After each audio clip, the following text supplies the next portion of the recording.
keynote presentation, which is going to start in a few minutes, is going to be with two major leaders in higher education, people who, if you follow them, you know to be inspired by them. Some of them have more energy than all of us. So.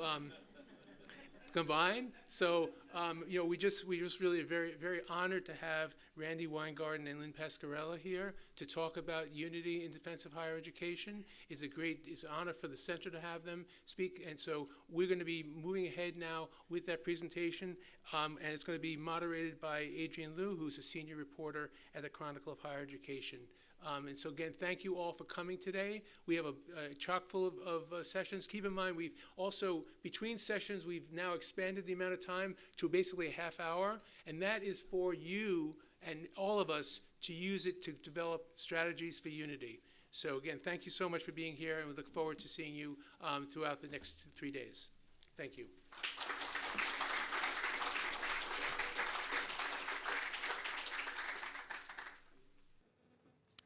Thank you all for joining us today. I'm looking forward to a great discussion with our two panelists, Randi Weingarten, President of the American Federation of Teachers, and Lynn Pasquerella, President of the American Association of Colleges and Universities. Lynn Pasquerella was appointed President of the American Association of Colleges and Universities in 2016 after serving as the 18th President of Mount Holyoke College. She has held positions as Provost at the University of Hartford and Vice Provost for the Academic Affairs and Dean of the Graduate School at the University of Rhode Island, where she taught for more than 2 decades. Randi Weingarten was elected President of the American Federation of Teachers in 2008. The AFT has 1.8 million members and is the largest highest education union in the country, representing 230,000 higher education faculty, professional staff, and graduate employees. Randi previously served for 11 years as President of the United Federation of Teachers, AFT Local 2, representing about 200,000 teachers in the New York City public school system, as well as home childcare providers and other workers in health, law, and education. We're going to reserve the last half hour of this session for questions from the audience, so please hold any questions until then. I just want to start off with a show of hands. Who here attended this conference last year? Great, so a pretty good number. I was not here last year, but I was looking back at the program from last year, and the title of the keynote session was Higher Education Leadership in Challenging Times, the Year Ahead. I'm not sure any of us could have predicted then just how challenging the year ahead would be. Lynn and Randi, how are you both feeling right now about the state of higher education?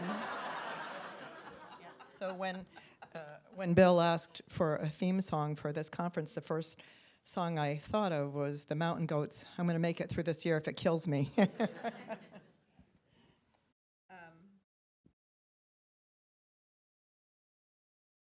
It's, there is I don't think there is anything in modern American history that prepared us for this moment. And all the folks I listen to and I read are all the historians about tyranny and autocracy and fascism. And I think that, frankly, those are the ones who are preparing us for this moment. So I go between terror and hope. That's basically, half of me, terror, half of me, hope. So this is a critical moment for higher education. Many colleges are fighting enrollment declines, public skepticism of the value of a college degree is diminished, and now the Trump administration is slashing funding to colleges and exerting its power of the federal government in unprecedented ways. In some states, legislatures are also dictating how public colleges should work and what they should teach. So I'd like to ask each of you to take maybe 5 minutes to put this moment in some historical context and tell us what is at stake. So this is a moment of enormity for American higher education, one that poses an existential threat not only to the academy but to democracy itself.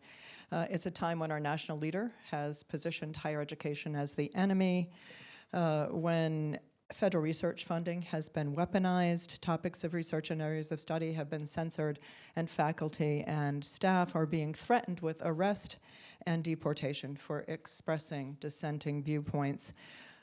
But of course, the groundwork for this assault, as we have heard, was laid long before the second term of President Trump. Escalating culture wars fueled by deepening ideological divides were worsened by a global pandemic in which there were already deepening ideological divides, burgeoning levels of polarization and partisanship, and growing mistrust in elites, science, educational institutions, the Supreme Court, the government, and in each other. So these culture wars have precipitated the politicization of higher education in a way that has impacted every aspect of college and university operations. It draws from a long-standing playbook developed by the Heritage Foundation's Project 2025, and his supporters took up where he left off in President Trump's first term. A flurry of legislation was introduced attacking LGBTQ+ rights, restricting discussions around race, racism, gender, reproductive rights, banning books from public libraries, and prohibiting divisive concept discussions, even in an historical context. There were efforts to eliminate tenure and overturn tenured faculty appointments, legislative overreach into the removal of campus leaders, who gets admitted to colleges and universities, and the imposition of ideologically driven civic institutes, controlling general education curricula, quote, rooted in the values of liberty and the Western tradition. And it goes on and on and on. So what each of these moves does is to contest the distinctively American tradition of liberal education, which is grounded in the unfettered pursuit of the truth, the free exchange of ideas, and shared governance. And while this is certainly not the first time that there's been state-ordered ideology in an attempt to undermine academic freedom and institutional autonomy, the current proliferation of efforts in the legislature by President Trump in terms of executive orders that are aimed at dismantling higher education is truly frightening and unprecedented in its nature and scope.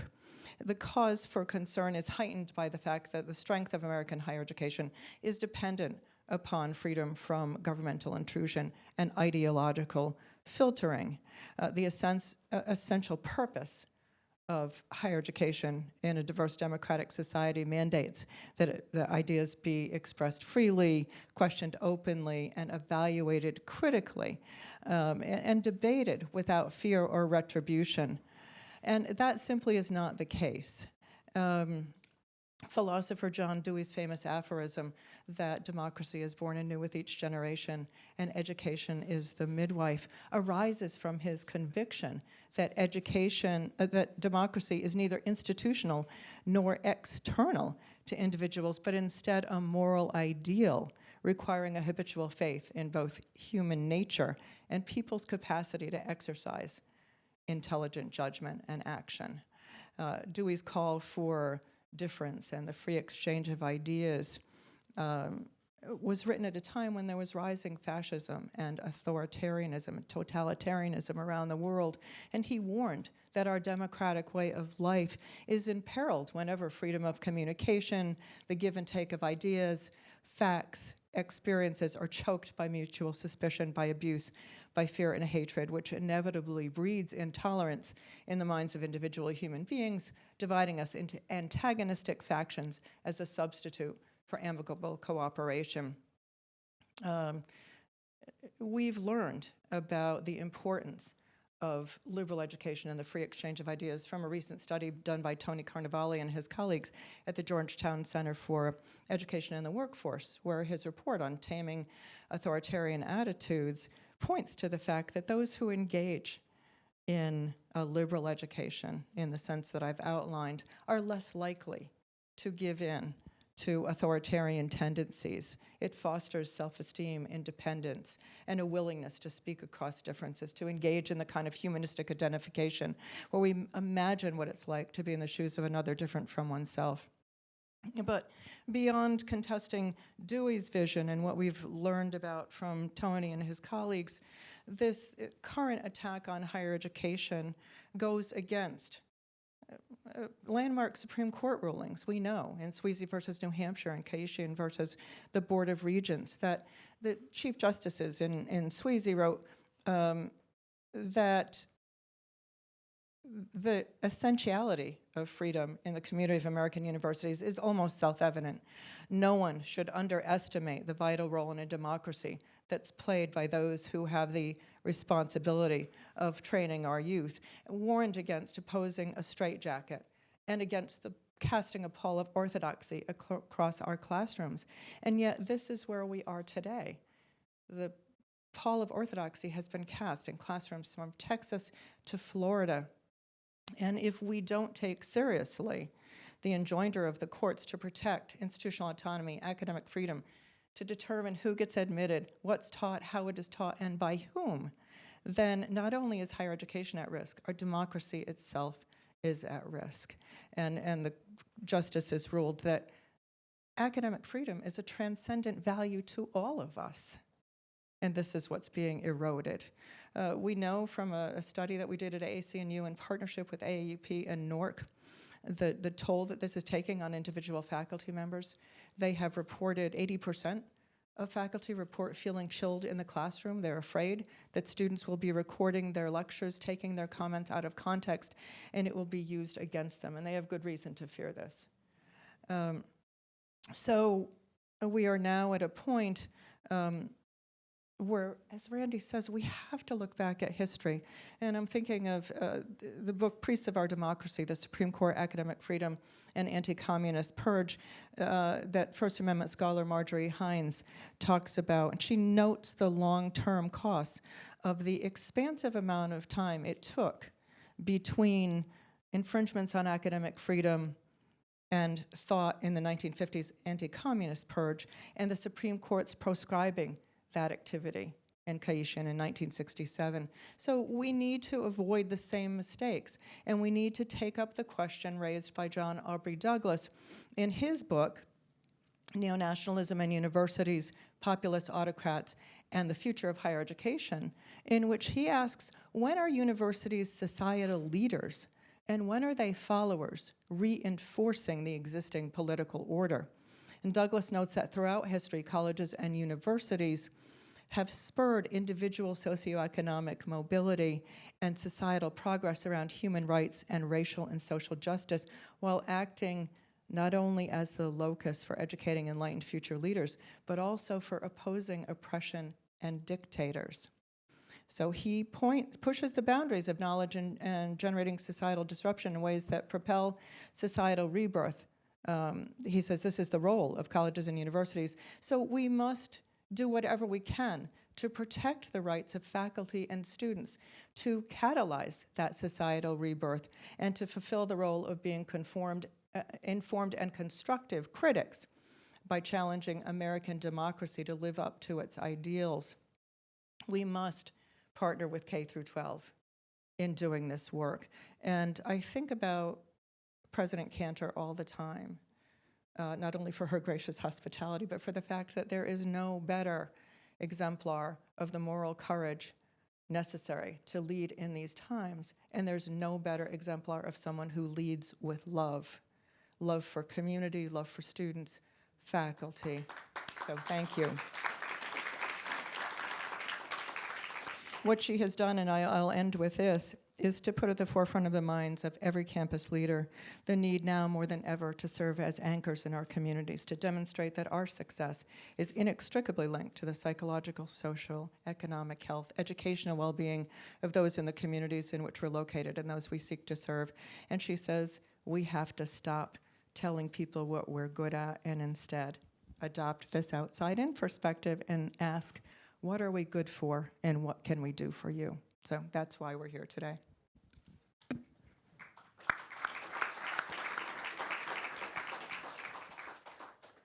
So you can tell the difference between the academic and the union leader. That was beautiful, and I'm glad you went first, because I can say ditto, ditto, ditto. But let me, so I'm not going to, because I think Lynn did such a remarkable job in kind of what the landscape is, that I'm going to just kind of dig a bit into some of my notes and suggest some other rationale for what's going on here, although I completely and totally agree with everything that Lynn just said. I thought that this conference was so important this year. Billy invites me routinely, that I actually changed plans to be at an international conference to tonight instead of last night. We have the International Conference of Education Ministers and their union counterparts once a year that the Education International and the OECD puts on. As you can imagine, Linda McMahon is not going this year. And that starts tomorrow morning. So I moved my flight to tonight to be here because of all the community work that Lynn has just said and that Dean Cantor has done and that Billy and all of you have done. And the reason I did that is because of community. The most important way in which we fight the sense of oppression that is about to hit us and autocracy that is about to hit us, or that we are in the middle of doing right now. I just finished reading this Guardian piece that I don't know if people have seen it. I just saw it last night from David Smith about how we are definitely in the age of autocracy already. And I think that pretending that we're not at this point will be really foolhardy. Lots of warnings were given during the election, and people didn't even know, not people in this room, but in general, people didn't know even what the word oligarchy meant or fascism means.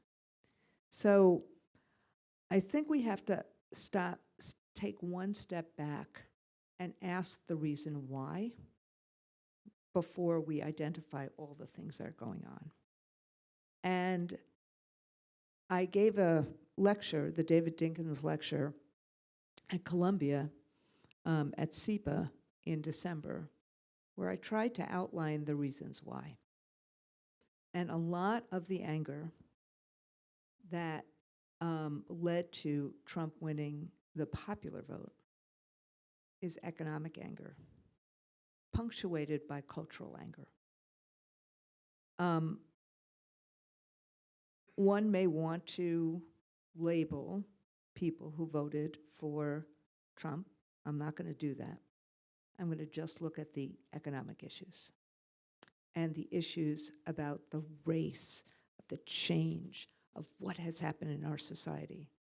And I do it as someone who was a very closeted lesbian in the 1970s. And you heard, I've been the head of an education union since basically 1998. And I say this particularly to our trans siblings, because the terror that is going on right now in the trans community is not terribly dissimilar to the terror that was going on in the LG community at that time, particularly even before AIDS and then during AIDS. America does not deal easily, neither does most of the countries of the world, with change. And when you have a combination of huge technological change, economic change, and social change, all punctuated by technological change, you start having a boiling cauldron. And then add to that the war in Gaza, and you have an explosion. And so what has happened, I think, in so many places is that we, particularly those of us who spend a lot of time on college campuses, and while I am not a college professor, although I am going to actually teach at CUNY at one in the next couple of years, yeah. I am still on leave from my teaching position at Clara Barton High School in Brooklyn, New York. I refuse to give up that position, even for all these years that I've been the president of the AFT, because I always want to go back to teaching. And so I have started teaching again last year at Cornell, this next year, I think, or hopefully in the fall at CUNY. Most of the activists that we represent and that all of you know, or all of you are, we believe that the arc of the moral universe should bend towards justice. We believe in the notion, in some ways, that King had in '63, that notion that Obama reiterated in the 50th anniversary of the March on Washington, that in the question of chaos versus community, we choose community, even though King at that point was really depressed when he wrote that book and was thinking it was more chaos. I'm using those words because think about what Trump does. Chaos, confusion, cruelty, the spectacle of dehumanization, the spectacle of it, the spectacle of cruelty in order to do disinformation, cronyism, corruption, whatnot. So think about the huge disappointment that is part of this cauldron as well, that this generation, we believe in progress. We believe progress is possible. And then what happens with reproductive rights? And then what happens in terms of other rights, voting rights? What happens in terms of economic rights? And this gets back to the speech I gave in December, where if you look at what is happening in places like Youngstown, Ohio, Lordstown, Ohio, these places have never recovered from manufacturing, the manufacturing base leaving. And for the first generation in modernity, and I say post-World War II is modernity, the first generation since modernity started, since, think about the GI Bill, even though there were such undermining racial issues with that. This generation, non-college graduates, make less than their parents did when you account for inflation 20, 30 years ago. So if the American dream is fundamentally an economic one, and you see the economics going in the opposite direction, wage inequality, income inequality is worse now in America than it probably was ever since the Gilded Age. There is a rationale for why Trump was elected. And you add culture and fear of change to the economic issues, you see the war on knowledge. And that's what we have, my friends. A war on knowledge and a war on all of us. Because knowledge is the way, as Lynn just said, how do you create the engine of the economy? How do you create innovation? It starts in our college campuses. The notion of the pluralism that we have, the disagreements that we have, start on our college campuses. And through those disagreements comes such the muscle of critical thinking, the muscle of humanity, the muscle of innovation, the muscle of change. And there's a lot of fear. Both the people who already have power, like the Musks of the world, the Peter Thiels of the world, and the people who are scared shitless that they're not going to be able to put food on their table for their kids. And that's what I think is part of what we have to look at, because most people, when you start talking to them about democracy, they're like, well, I'm focused on whether or not I can make the rent payment this month. And by the way, those housing costs are really terrible, and I don't have enough. So I just think we have to kind of, because if you buy what I am saying, then there is a way of reconnecting. That's the hope part of my brain. Then there is a way of saying how as a community, and how, and this goes back to why this conference, a conference about collective bargaining, a conference about economic issues. How do you then bring people together, community together, in a way that we fight for the community? And so this is the last thing I'll say, and this is the hardest thing to say. In this moment where it's really easy for there to be real lines of who's right and who's wrong, in order for us to actually re-engage a whole lot of people who are totally feeling frightened, afraid. America and American politics is a law of addition, not subtraction. And so some level of trying to do what every school teacher understands, which is you meet people where they are, and it's not what's said, it's what's heard, is probably the most important lesson I could teach. Thanks. Yeah, thanks. Thank you. That's wonderful. I wanted to follow up on that. I mean, what you said is so compelling, and I think about it in terms of my own experience with college. I was a first-generation college student. Neither of my parents had the opportunity to graduate from high school. My father joined the war effort right after Pearl Harbor Day at the age of 16, served in the Navy, and then went on to serve in the Marines. And my mother got married at 16 at a time when you couldn't be married and be in school, so she had to leave high school and gave up her dream of being an English teacher. They both spent their lives as factory workers. By the time I was 11, my mother was a single parent, worked in a light switch factory.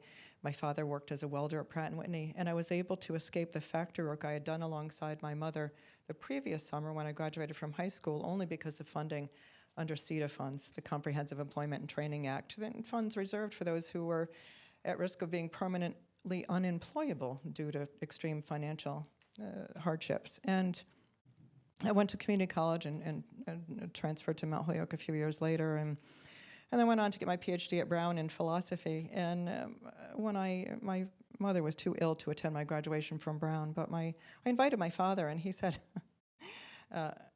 first of all, I'm not going to spend $1 a gallon in gas to go up that hill in Providence, which tells you how long ago this was. But he said, and don't you think this makes you better than me? Because it doesn't, and you're not. So, like, a simple congratulations would have been fine.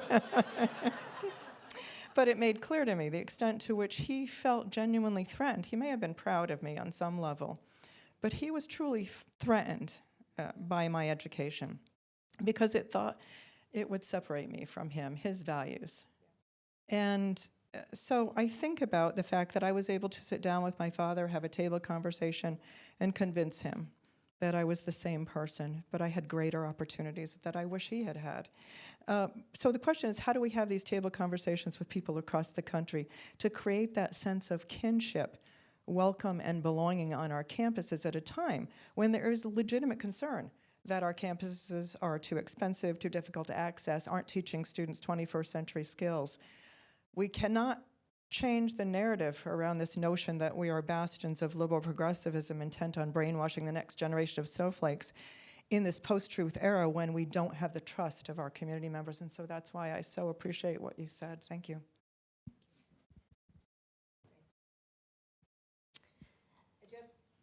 I know, notice we are running over the moderator here. Sorry, but I just so appreciate what Lynn just said. Notice my strategic use of sorry. I just really appreciate what Lynn just said about truth and trust. And it is jarring to anyone in education to actually hear someone say, and I say it routinely, that we are living in a truth society. Because think about, I mean, we are about the truth. And there is a truth and there is, but in this moment, I think part of the answer to your question, the answer to this question is, and that's why community becomes so important, and lots of broadening of community and nurturing of community is because trust is a more important currency at this moment than truth. Which and if we don't actually understand that, we're not going to be able to find ways of fighting this these fascistic behaviors.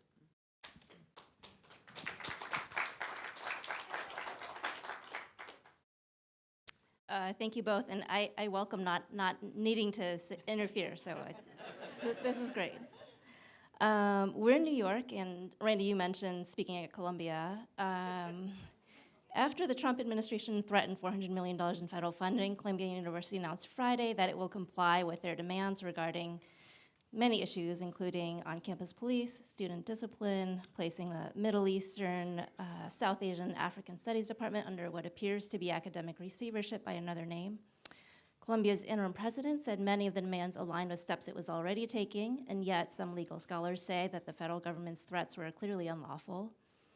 Interestingly, the federal government didn't even promise restoration of the $400 million if Columbia complied, only that compliance was a precondition for negotiations about federal funding.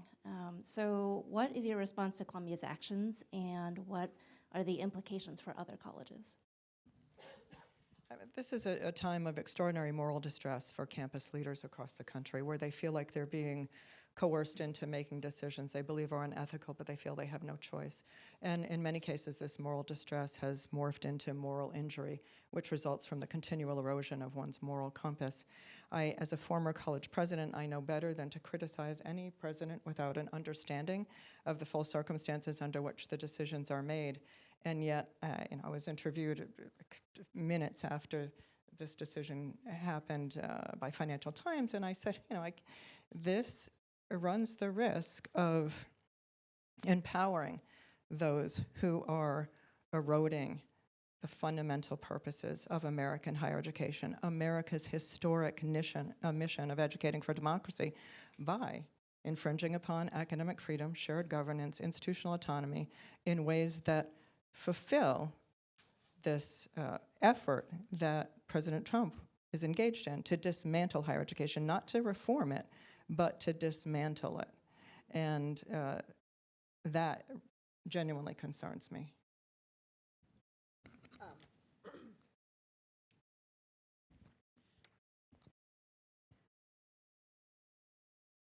I have an easier role here on this question because I can easily say it's terrible, period. Because it will, and frankly, what Paul Weiss did also is terrible.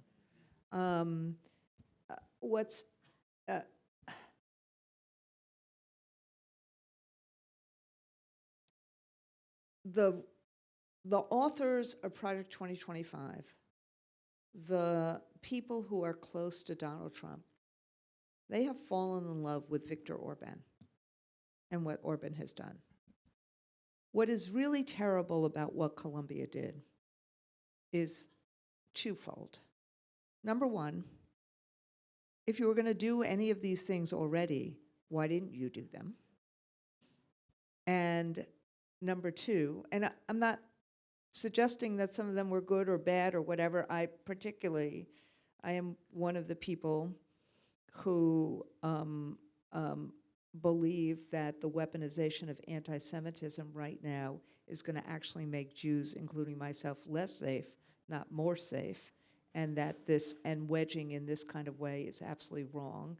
And there is a group of academics, Jewish academics, that will probably be coming out with a letter shortly that weighs in, and I'm very proud of progressive rabbis, including my wife, who have stood up and said, not in my name do you deport yes, Khalid Mohammed, not in my name. And so, because at the end of the day, any minority's rights are at risk. You saw that in Germany if you do not have a robust democracy. And so the weaponization is particularly venal, in my view. At the same time, for those who were on the Columbia campus during the protests, Jewish students were really fearful. And Columbia did not do enough to create a welcoming and safe environment for Jewish students. They just did not. And there were lots and lots of campuses that did. And there's lots of places around the country. There are more than 10 campuses around the country, the 10 that were routinely highlighted during the campus protests. There are lots of campuses around the country who did an awfully good job trying to figure out how to ensure that academic freedom was protected, the right to nonviolent protest was protected, and the right of students to be safe and welcoming was protected. I'm not saying those things are easy. They're not. But there were a lot of other places that did a good job. So the dilemma is what Trump has done both with law firms and with universities is to threaten the economics as a way of creating obedience. And that is right out of the authoritarian playbook. And the more that happens, the more others will not be able to resist. And that is why, for both Columbia and for Paul Weiss, it was really highly problematic that there was that kind of obeisance within 2 minutes of time. Yeah, I mean, I think about this in the same way that you do, actually. But I also think about the ways in which women are set up on this glass cliff and pushed off the edge. And so there's an interim president having to make a decision, and she's asking, how much individual injustice do I countenance for the sake of long-term reform, knowing that people's lives are actually at stake here with respect to the research that has been stopped as a result of this bullying, and also knowing that this has very little to do with anti-Semitism, as you've pointed out.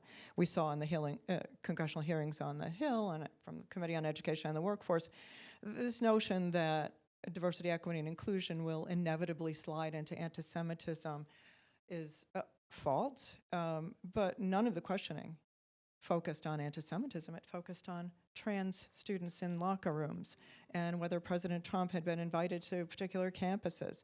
And so it is, I think that point is very important. It's intended to foment dissension, division, chaos, and this kind of divisiveness that we're seeing happening among educational institutions. We're not, I was telling Adrienne, I visited over the past month Eastern Connecticut State University in Willimantic in Windham County in Connecticut, University of New England in Maine, Suffolk University, Boston. On none of those campuses was there any chilling of speech. I mean, people, they weren't dealing with these issues at all. They're worried about getting a job. They're working hard. Many of them are working full-time in addition to going to school full-time. And yet there's a conflation of what's happening on our elite college campuses with the rest of American higher education.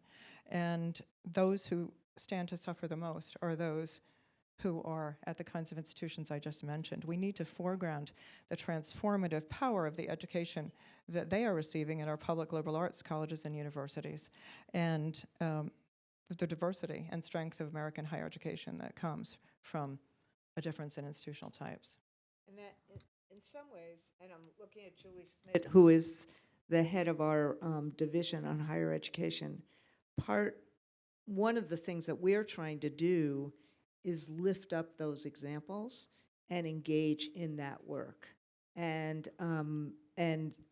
I do think the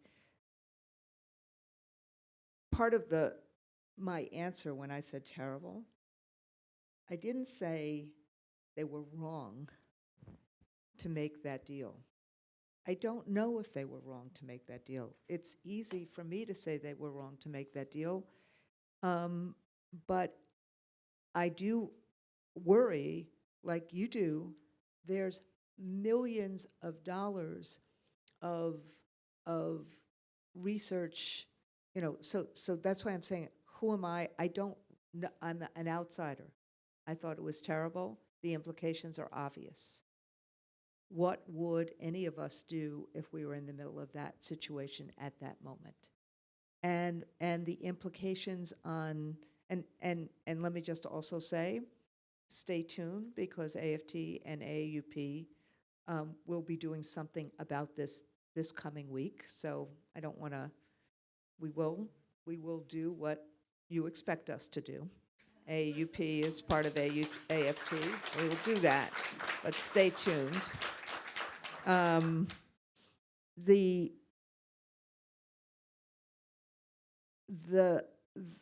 want to focus on the tactic, because it's the tactic that, whether it's going on in Columbia or whether it was the law firms or whether it was the media companies, the tactic is to basically emasculate the entity, to eviscerate, to emasculate, not to reform, not to create efficiency, it's to emasculate.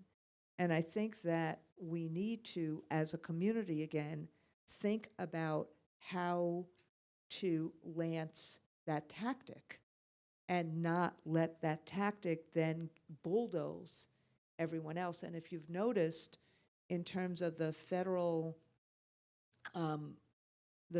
job cuts, what some of us are now doing is, like yesterday, I was in White Plains, and we were focused on the effect of the federal cuts on the Social Security Administration and what that will mean in terms of people who get Social Security. I mean, you cut offices, fewer people are going to be able to have a hearing on whether or not they get Social Security. You change who can use the phone line for what, and fewer people are going to be able to get Social Security. And I would actually argue that in terms of this work on what they did with this tactic, is what they are actually doing is they are trying to stop the research that so many of these institutions do that actually are the next cure of cancer, that actually are the things that help society improve. And I think that that's part of how we have to fight it. We have to fight it based upon the common good that they are undermining for the very same people who voted for him.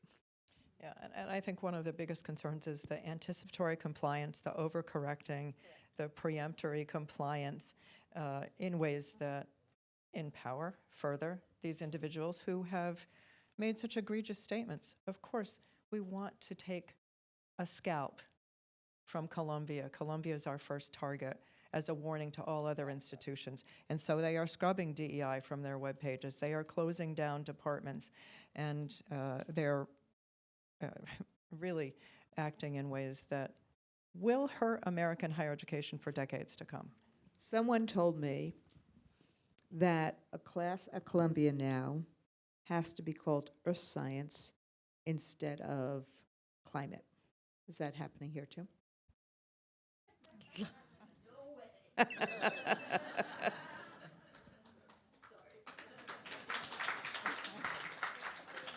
No anticipatory compliance here.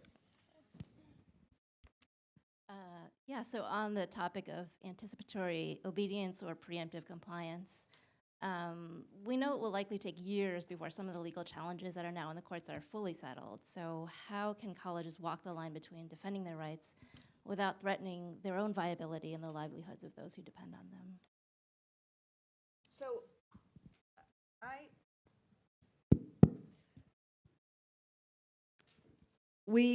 remember I started talking about how what we're trying to do as the AFT.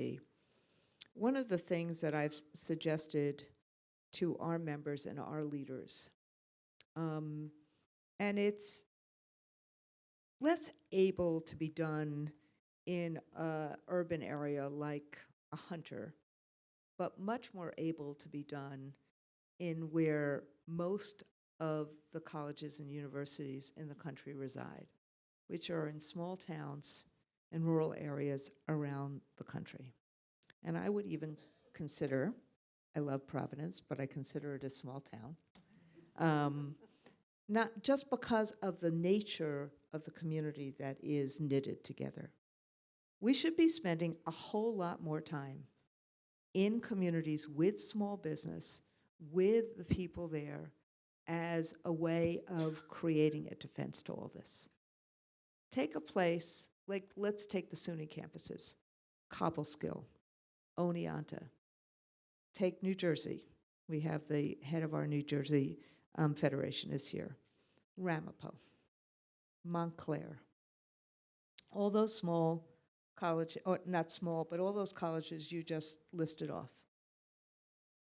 We're seeing this now in the voucher fight in K-12 as well, in rural areas, which is if we start working with the small businesses, which will be decimated if a college closes. A college is normally the biggest employer in many of these areas.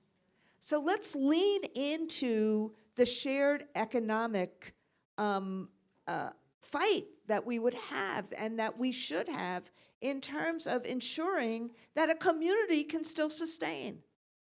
And that's one of the things I think we can do. And then the other thing we can do is make things accessible to people. When people hear us talk in big words, and they hear, like the story you just told about your dad and you. Once you lance that, took a while, but you lanced that, there was a connection again. There was a sense of, oh, I understand that. Like, I will never understand a word of somebody's talking about thermodynamics. It's like not something that is in my brain to grok. But what if in a university there were ways of having kind of like Saturday school or after school, or ways of really engaging with community on a bunch of different things? So there was that kind of connection. And I do think that that is the road to actually making this fight. Because I think that we have a short-term and a long-term issue. I hope we get to the long-term issue. The short-term issue is to actually stop the bulldozing of autocracy right over all of this. If we do that, then we're going to be more like Poland and Brazil and less like Turkey and Hungary. And then we actually then have the luxury of doing the long-term issue. So that's what I'm concerned about. That it's not just that these two colleges, or that, Hopkins, the same thing. Notice, $800 million from Hopkins. They have not yet made a deal. And who do we think that's against? Who's the biggest donor to Hopkins? Like, why? And so this whole, the balancing of how we make sure the research that people don't get hurt even more, how do we make sure research continues, all of that, I think we have to have a different fight. And that is really pulling together communities in which colleges reside and really doing the work of the fight back. Because all of a sudden, if small businesses start going to the Small Business Administration and says to them, you are hurting all of us by doing this. What happens if we go to the Congress people who are in those areas and say, you are hurting the economic development of our community? It's just a different fight. And I think it's a fight that's going to actually realize better dividends than a fight where they have set the cultural terms of this debate. So let's give them the fight, the economic fight. Let's give them the fight of communities standing together. Yeah, I certainly agree with that. I think the best thing we can do is, as I said at the outset, be in our communities. When I was president at Mount Holyoke, I taught a course with a colleague, Tom Wartenberg, on philosophy for children, and we went into second grade classes in the Martin Luther King Jr. School in Springfield, and 100% students of color.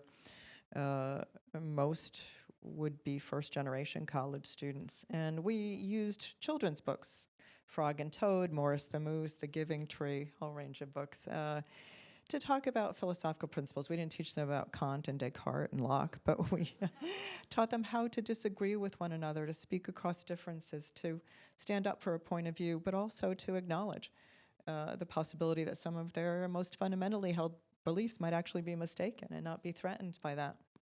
And at the end of the course, we brought the students onto our campus, and we brought them to a biology lab, and they got to play with sea urchins, and we brought them to the chapel where they learned how the organ makes sound, and we brought them to the art museum and had them critique 2 pieces of art. And then we had a commencement ceremony, and we gave them pins that said, "I'm a philosopher," and it had Morris the Moose or Frog and Toad on them. Every single one of those students left saying, "I want to come to college. How do I get to come here?" And the parents talked about the ways in which it helped their kids on the playground, in the classroom, and the teachers' lives were transformed through this experience. So we have to engage in professional development for our teachers in K through 12. We have to create access for students, regardless of socioeconomic background, knowing that the biggest challenge we face in higher education today is a growing economic and racial segregation. It's worse than it was in the 60s. And we have to countenance that and move forward in ways that redress these injustices. One of the things we're trying to do in terms of K-12 is open the aperture in terms of what K-12, particularly high school, should be doing.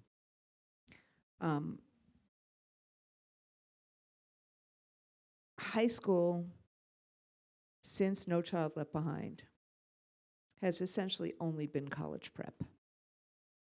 The testing is aligned to college prep, and frankly, for the 20-some-odd years, 25-some-odd years from the turn of this century, basically every adult in education tells every student in education, you have to go to college. And 60% of kids don't graduate from college. 40% don't go to college.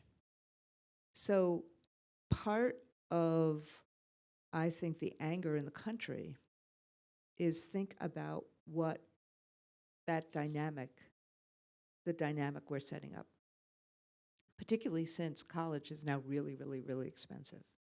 And 45 million people take out student loans through the U.S. Department of Education to actually go to college. So, and, not a so, but an and. So, as someone who actually taught at a vocational school in New York City, but taught AP Gov at a vocational school, and taught the We the People competition, and my kids debated against all sorts of other kids and won and beat them in these debate competitions. It was really wonderful to watch my black and brown kids from Clara Barton High School beat the kids from Scarsdale, I must admit. Sorry. But my point is, I think that high school, junior high school and high school, need to be about pathways that kids really engage in. And we have to have career tech ed pathways as much as we have college pathways. So we should be about college prep and career and tech prep. We should be about what is engaging and relevant. We should be about what is safe and welcoming. And we have to do things that are different in terms of K-12 as well, as a way of, again, you'll hear me say this a million times, bringing community together, meeting kids' needs. And so, and I've been having this conversation within our union, and it's been, you know, I was petrified of it initially because we are the largest college union. But it is, you're seeing people say, yeah, this makes sense. Again, having the conversation with people about how we change for the better to actually engage and ensure that Americans can have a better life. And that we can ensure that communities are engaged in the in whatever pursuit they want to be engaged in, as long as it creates dignity for all and opportunity for all, instead of the otherizing that is now going on, particularly in the middle of the country. Yeah, I think, as you said at the outset of this, that this is a moment of opportunity. We can revolutionize and reimagine higher education in ways that push back against, you know, Michael Sandel's claim that the stigmatization of the poorly educated is the last acceptable prejudice in the United States. We know this is why President Trump, in his first term when he was running for office, said, I love the poorly educated. They're the best, most loyal people. I mean, this resonates with so many individuals. So how do we push back against that? We have to be in our communities. We have to get away from the notion that our work takes place in an ivory tower as a willful disconnect from the practical matters of everyday life, and embrace those practical matters by reaching into K through 12 and creating curriculum to career programs from the outset, from the inception of education. And it's not an either or, it's a both and. And if we can create a both and in junior high school and high school, then what ends up happening is we can create the both and in communities across America. The federal government has attacked higher education on many different fronts, from deporting international students to canceling research funding to placing new restrictions on diversity, equity, and inclusion programs and research. Are there particular areas where you think college administrators and unions can productively work together to push back? Let me,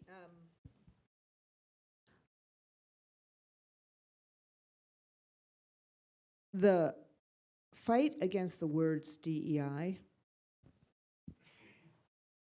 are an attempt to erase the 21st century. And it is an attempt to, I'm gonna kind of lean into where I started in my opening remarks. I suspect in this room, there's a lot of disgust that we have not gotten even farther in our fight for opportunity and justice. And that, you know, when people heard the word, the arc of the moral universe bends towards justice, there's a litany of things that people say, oh no, it doesn't. There's this, there's this, there's this. Their fight on the other side is to take all of the work that has actually been done to create more equality, more diversity, more inclusion, and to basically erase it. Their work is erasure. And so when Trump did an EO, an executive order, that actually got rid of a Lyndon Johnson rule, not a Joe Biden rule, but a Lyndon Johnson rule. I forgot exactly what it was. It's erasure. They do not want equality. And they do not want equality in the eyes of either their voters or and they want people to be fighting with each other. So I would say that this notion of, and you'll hear me say this over and over again, we have to fight in ways that people hear us. They have, just like they did with CRT, look, you know the name Rufo? Chris Rufo? Look, he's pompous enough to tell you exactly what he's trying to do. And they take words like elite. Tell me, 3/4 of people who teach in higher education are adjuncts or non-tenured faculty who are cobbling together 3 and 4 and 5 jobs. Don't try to sell me that this is the elite of America. I mean, it's bullshit, excuse my language. But it's just, but what I'm saying is they've created a narrative and we say, no! And they've created it. So I think the issue becomes, how do we reset a narrative by fighting on the grounds that we think work? And so, for example, and I was wrong initially when we fought on the issue about CRT in K-12. We initially said, and this was wrong to say, oh, we don't teach it. Because the moment you say something like that, you're making it bad. Critical race theory is not bad. It's just, so what we did was we said, we teach honest history. Critical race theory is a higher education, it's a law theory. We don't normally do that in 11th grade or in 5th grade. You know, it's not age appropriate in that kind of way. But we do teach honest history, and we want to teach honest history, and it's important to teach honest history. And so when all of the stuff came out, like the February 14th letter, we filed a lawsuit. Yes, we have been very litigious of late. But this one, we filed it. Every lawsuit we're filing is not on a big theoretical level. It's on how is this action actually going to impact people we represent or people we serve. So the way in which we took this one was to say, okay, how is anybody going to know what to teach in K-12? Like, you tell me, how are we going to teach Jim Crow? Or are you saying that we are erasing Jim Crow? Are we going to teach the Civil War? Or are you saying we're erasing? Yes, with this level of cynical, if you read the complaint, it has this level of sarcasm in it. How are we going to teach it? Tell us. What are we going to do? How are we going to teach suffragists? Like, what are we going to do? How are we going to teach the arc of this? And so we're just actually trying to go at this, sometimes in a very micro way, to basically say, this doesn't work. You're basically erasing history. And Americans don't want to erase history, just like Americans don't want to ban books. And one of the most powerful arguments about banning books that we've seen in the K-12 space is when parents go to school boards and say, oh, by the way, when you took that book out of that library, you are hurting my right for my kids to have that book in that library. So you're making a choice. I want that book in that library. Or us, the AFT, as people were banning books, we were giving books out. Last year we gave out 1 million books. So it's kind of like, again, finding a way to fight this that creates hope instead of despair. Understanding what's going on, but then finding ways to fight that give hope, bringing community together. And I think about it in the C's. I mean, because I'm getting so old that I need a letter that helps me figure out how to remember things. So my staff just laughed because that's what, so community to me is really, really important. You've heard me say it in every sentence. We have to fight for a better life for people. We have to fight for opportunity for all. So in this moment, it's that third branch of government, since the second branch of government seems to be really silent. So the courts, but the court of public opinion. And finding ways, and I think Lynn and I have both been saying, finding ways that people hear us. That broader communities that may not be sitting here on a Sunday afternoon wanting to be in this conference hear us. The court of public opinion, is the way in which we win elections in a post-truth trust society. So the courts and the court of public opinion. But I would actually also argue we have to fight in commerce, because the only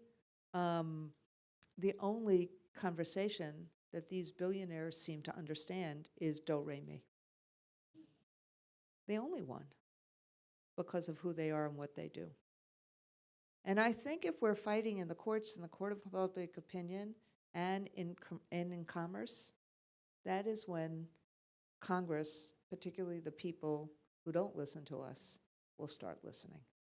And that's how, at least for us, on every one of these questions that you're asking, I'm sorry that I'm going to not, oh my God, this is terrible, but more to, this is how we fight it, because I need to live in my brain in the half that's hopeful, not the half that's terrorized. Thanks for that, Randy. I couldn't agree more with all that you've said. And I was thinking, right after the Anti-Woke Act was passed by Governor DeSantis in Florida, I was on a plane down to Florida with a man who said his wife is a teacher. And I said, oh, tell me what you think about this. He said, I think it's great, because all I want is my children to learn history the way I learned it. And I was thinking about the ways in which I learned history and how many people's lives were consigned to their lower shelves. And then once they started being centered in the historical narrative, there was this pushback. So it's one step forward, two steps back. I couldn't, in all of my years teaching at the University of Rhode Island, an introductory philosophy on, in medical ethics, reproductive rights, that I would be proscribed from doing that in a classroom, or in teaching critical race theory, that I would not be allowed to teach courses in race, gender, and the law. But we are at a point when we must return to, I think, the fundamental purpose of AAC&U, when it was founded in 1915, was to push back against the erosion of liberal education at a time of rising totalitarianism and focus on narrow technical training in preparation for the war. And our themes were, in 1915, inclusiveness and interhelpfulness. And so we joined with AAUP in coming up with the statements on academic freedom and responsibility that resulted in the 1940 statement, which is still so powerful today.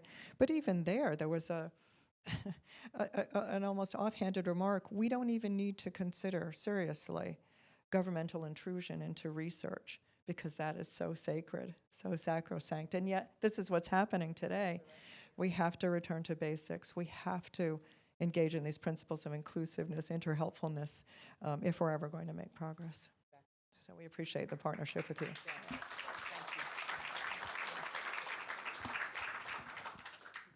We're going to turn now to Q&A. So, but before I do that, maybe if everyone wants to take a 1-minute stretch break, because I know we're past the point when people can really pay attention fully. So let's take 1 minute.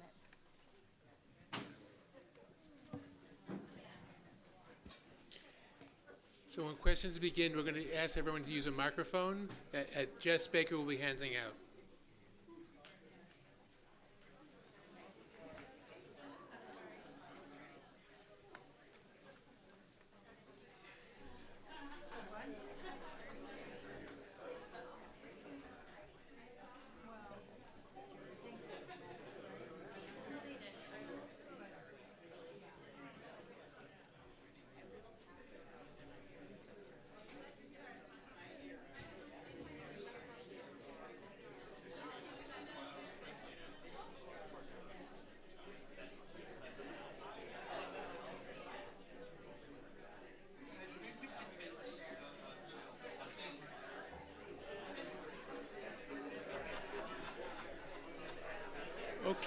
Okay, so let's start to sit, and we'll get ready for a Q&A, because we have another session that will be coming up. So please get seated, and we'll start with the first question. So who has the first question? Okay, yes. So Jess, could you?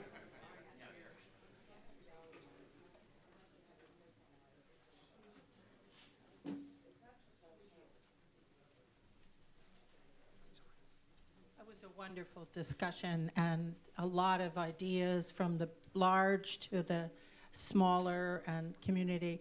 But I want to bring us back to the issue of Columbia, because we're at a conference where perhaps we could do something that might matter.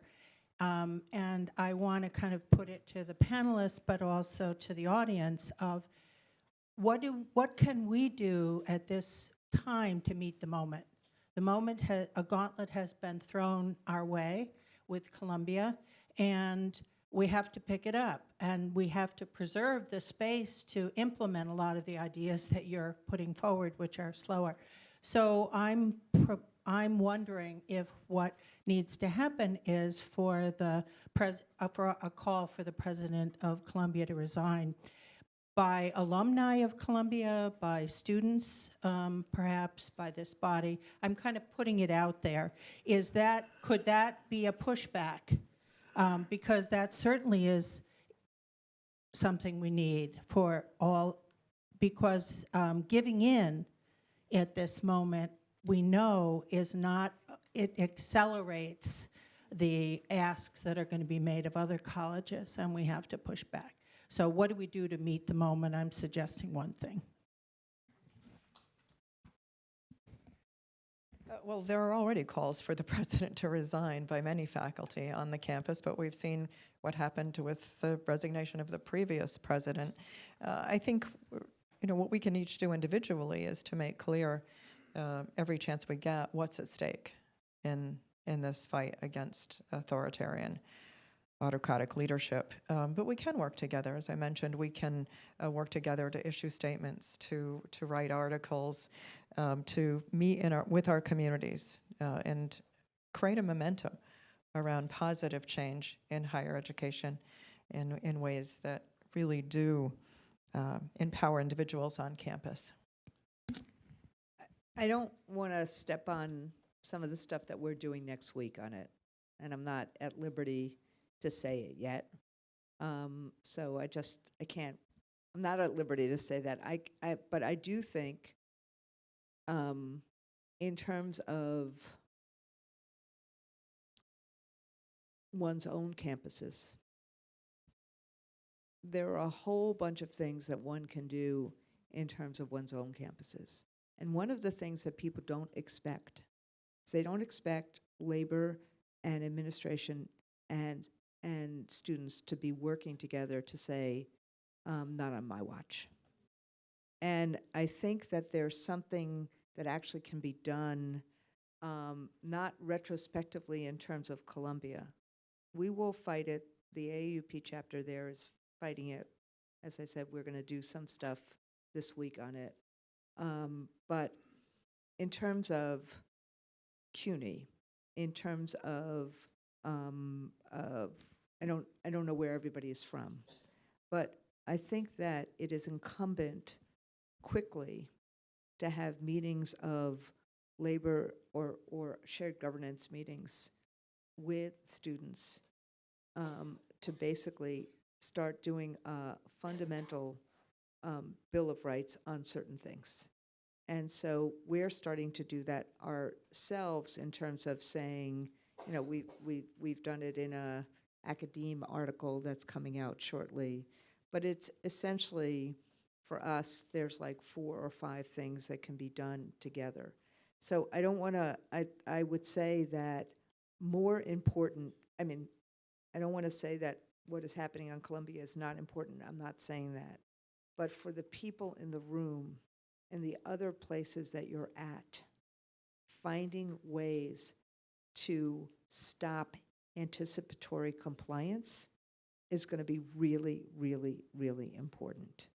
And I would lean into that.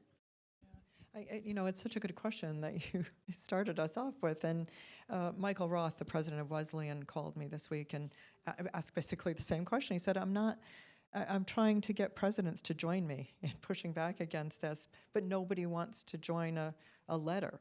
And we talked about the reasons why, and he said he thinks the best hope is getting our students to organize and to speak out, because they'll be listened to and perhaps have more power than we do at this moment.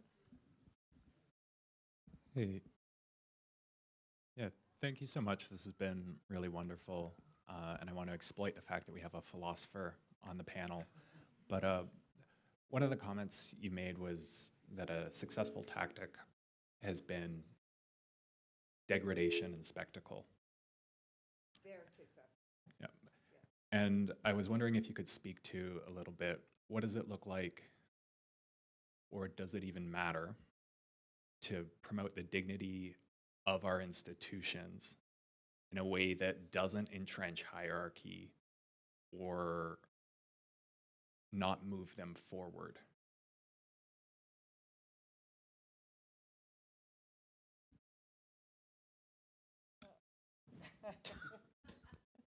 You know, I think a lot about this and the ways in which Kate Denial's work on pedagogies of kindness and could be applied at an institutional setting. And when I referenced Nancy Cantor's leading with love, it's how do we demonstrate that love for knowledge, for intellectual pursuits, for our students, our faculty, our communities, in ways that can transform our institutions and make our institutions more capable of redressing the injustices that are being played out against us. So it's something that's on my mind every single day. We're not going to lapse into the same kind of dehumanization, degradation. It's not who we are, and it's not a particular, it might be an effective strategy, but there are some things that we just shouldn't do. So I'll turn this to Randi, who will have the answer, Well, real answer here. I'm not sure I have the answer, but I do think understanding their strategy of their cruelty as spectacle. So how do we have, at the same time, another, a split screen that has kindness? So one of the things, or that shows compassion or caring, and a fight back that just, that is of a different motif. And I think one of the things that changed, that turned around the first Trump administration, was, remember that picture of a child being taken from her parent at the border, and that scream and that look in the child's face. And that showed up almost everywhere. And it kind of, it got people to say, no, not in my name or not on my watch. That changed things. And I'm not suggesting this is the answer, but one of the things my wife is doing, my wife is Rabbi Sharon Kleinbaum, and she just retired from CBSD, but she started something called the Beacon Project. And so what they're doing is every Thursday night at 7 o'clock. Remember in New York, we used to, during COVID, we used to clang pots at 7 o'clock. So what they're starting to do is at 7 o'clock every Thursday night, the people who are part of this are starting to go outside of their homes with signs. I just put a whole bunch of them on Blue Sky today because some artists did some amazing signs. To just say, we believe in democracy, or we believe in love, or, and there's a bunch of things, anything that people want to do and say, anything that, so coming together on the street, showing other people, getting out of their homes, and just to have a split screen in a way that creates a sense that this is not who we are. Yeah, And that on a college campus, you could imagine that, particularly with our kids. I'll say one more thing, which is that the Sunrise kids are the ones who are camping out at the Department of Education. So it's not the adults, it's just kids who are saying, don't take our education. And frankly, we've done enough now in terms of the fight back on K-12 that just this morning on CNN, Linda McMahon evidently said, oh, we're not defunding Title I. And that was the first time she has made clear. I mean, I don't believe her as far as I could throw her, but what I'm saying is let's just, it's different than what the narrative had been before. So all of this protest, it works. That's why they're trying to throttle it so much. But a protest of love or a protest of dignity or fighting the deprivation or dehumanization with humanity, I think really works. And I think in the process of doing this work, we have to pay attention to, my colleague Siva Sheldon talks about cognitive bandwidth and the way it's reduced by racism, sexism, homophobia, ableism, other forms of discrimination, and the need to restore cognitive bandwidth for students before they can be successful. And she says that the biggest bandwidth stealer for everyone is belonging uncertainty. But we know that student mental health issues have surpassed financial considerations as the primary reason students are either dropping out or not attending college in the first place. But faculty and staff are experiencing equal levels of reduction in cognitive bandwidth. So how do we restore that? Through programs that can help them engage in wellness, self-preservation in order to be in here for the long fight, which, it's not going to be solved tomorrow. And it will not be solved in 4 years. So I just want to make a plea to pay attention to faculty well-being right now. So for purposes of time, I'm going to take 4 questions and ask 4 questions. First, over here. Yes. Fellow philosopher. So a bit of a twist on the last, can you hear? Oh, a bit of a twist on the last question. And, part of the response is that, how do we get presidents of universities to band together and simply make a statement? What we say is, well, they'll listen to the students, right? We take the most vulnerable of us and we put them out there because we know. We're having a reception at 1199, tomorrow. Where I come from in Connecticut, 1199 has done so much for us. They are a fighting union.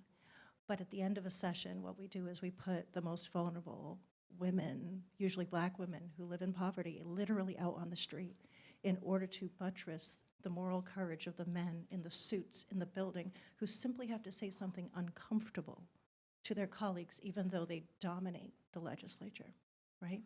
So I want to ask a question about how we might, because this is a conference on collective bargaining, which means that we are some of the most privileged in the sense that we have this kind of protection of the union, how we could flip the form of our pushback so that we can take some of it. There is an element of that accusation of elitism, that we are privileged in certain ways. And the attack on DEI is not incidental, because understanding the fact that the form of our success in this country has always come at the expense of a designated few, right? Or actually a designated many, right? So I wonder if there are ways that you have thought about how the most privileged of us we can flip that dynamic so that we are putting the presidents on the line to take a stand in front of their students, right? For those of us who can count on certain kinds of union protection for now, to take a stand in front of the most vulnerable workers. And I put that out there, I don't know, because it's a hard question, but I'm just wondering. So going to the back, thank you. Quick question, please. Well, thank you for a wonderful presentation. I want to follow up on something that Randi mentioned, which is to leverage the economic impact of vanishing institutions in small community. And on my way here this morning, I was reading in the New York Times an editorial about bringing back the boycott and clergymen encouraging their congregates to boycott Target and the economic impact. And what struck me is something that my daughter, who's college age and not going to Columbia, told me yesterday, which is very simple. If I were a student, I would transfer out. And so the idea that I would certainly encourage my kid to go to a school like Hunter College, where the word climate is used as opposed to being whitewashed with science or whatever else. So leveraging the opportunity, since we all know that demographically colleges are hit, they're in a competitive yoke for students, well, maybe leveraging it as a kind of branding opportunity for kids to go to schools where history is taught and the right vernacular is used to describe subjects. I have a very quick question. Lynn, your initial comments were very, very helpful, and it seemed you were speaking from a script of some sort. Would those be available to us? Absolutely. Okay, how would we get them? Just email me and I'll email them to you. Thank you. My email's easy, commish, because I wanted to be commissioner of baseball. COMMISH@aacu.org. Okay. I actually want to make more of a statement than a comment. And I have a lot of emotions that I'm sharing right now. And I want to just be an honest agent here at the table with you all. For many of us, and I can't speak for everybody, but for many women, women of color, people of color, public education system or the system, higher education was not made for us. We had to break through the walls, our ancestors did, our people before us did, for us to be able to be at the university. So when many of us teach or work at the universities, is for a commitment to our communities, right? A commitment to opening the doors and breaking those doors down and continuing to do so. So I appreciate the argument and the positionality of that was laid out as far as an economic approach, because I get it, I understand it. But as a woman of color, person of color, there's no way that I'm gonna make myself invisible just for an economic argument. It is painful, it is hurtful to do so. And in asking me to do that, we're asking our students to do that, many who are coming from marginalized communities. So though I don't disagree with the point and the discussion, I think it's going to be critical to broaden the intersectionality of that discussion.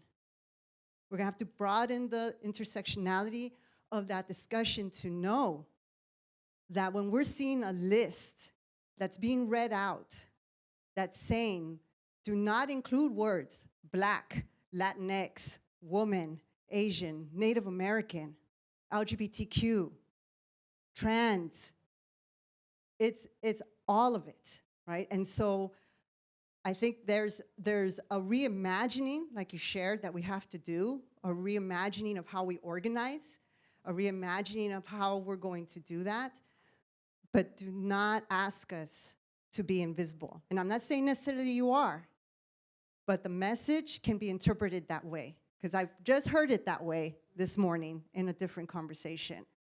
So I just wanted to make that statement. Thank you.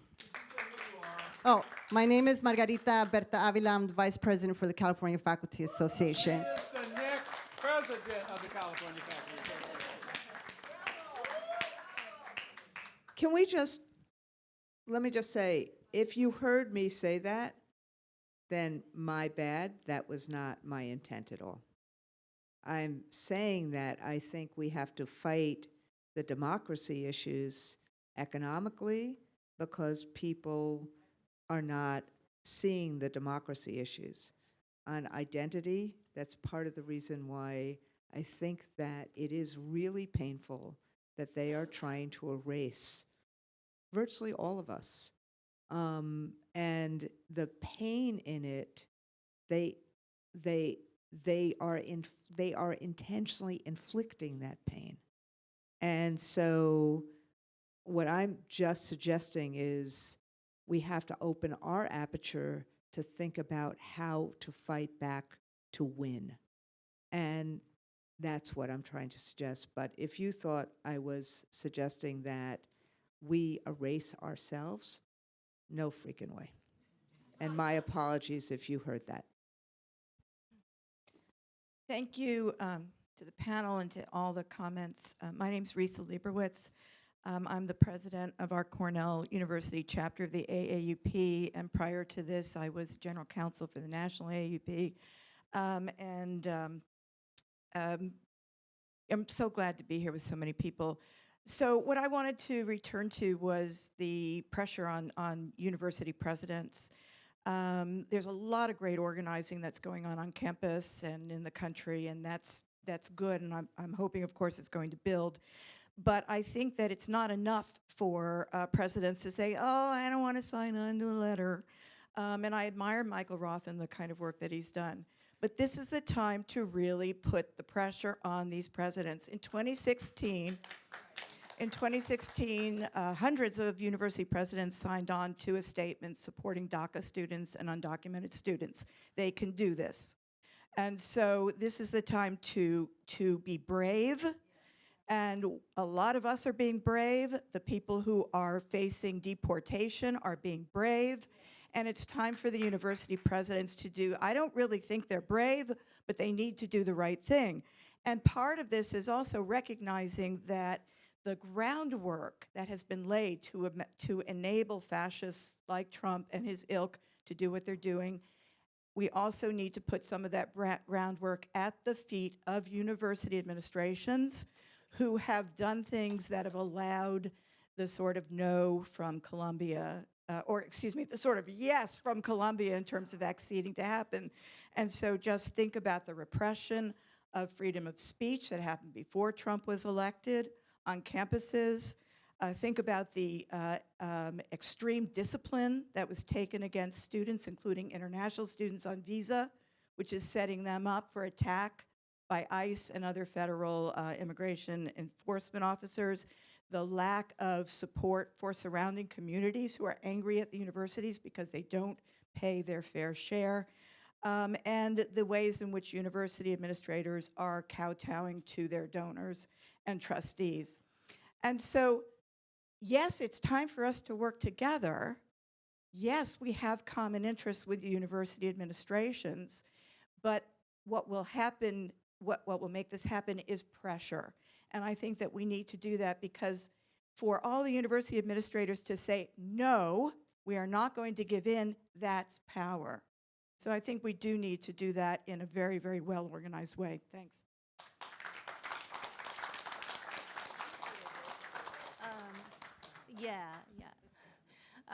So we have about 1 minute left.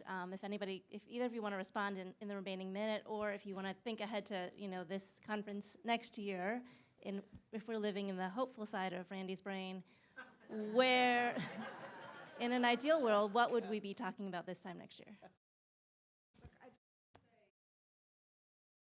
Perfect. But the labor movement is out there right now fighting all of these things. And we are not, look, I think Lynn has been very brave here today, given who she represents and what, but I think the point that, yes, our students are the most vulnerable.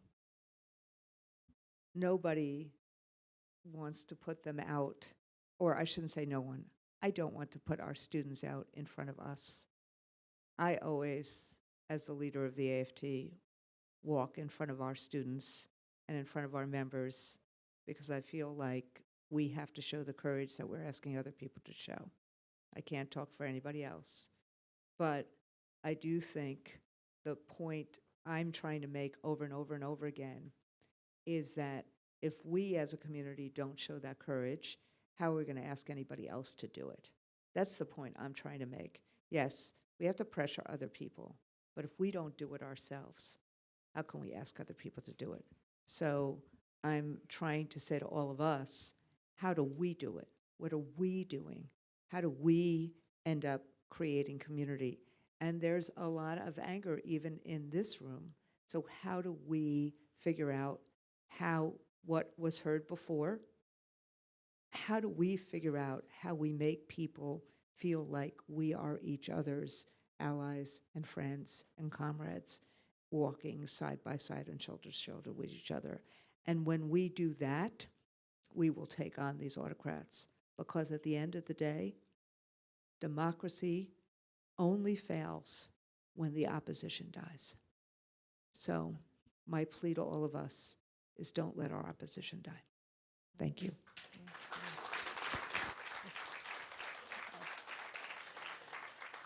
I mean, it perhaps comes as no surprise to anybody in this room that presidents are the least trusted members of the college constituencies.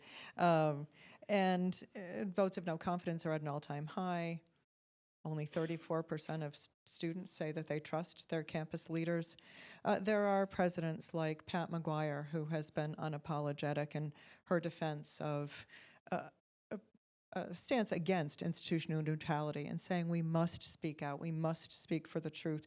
And she says, how dare we robe ourselves in velvet and engage in these processionals if we refuse to defend our DACA students, our students of color, everyone who is being oppressed at this moment.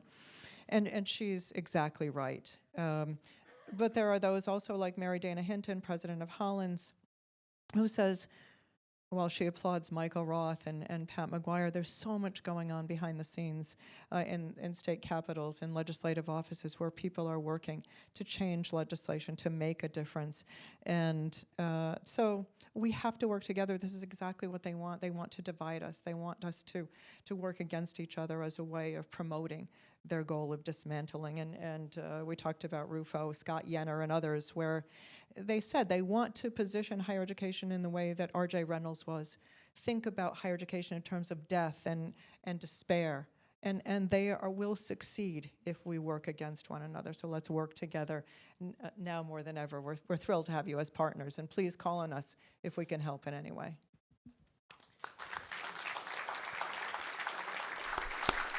Thank you so much. Let's give a warm hand to Randi Weingarten, Lynn Pasquerella, and Adrienne. Thank you.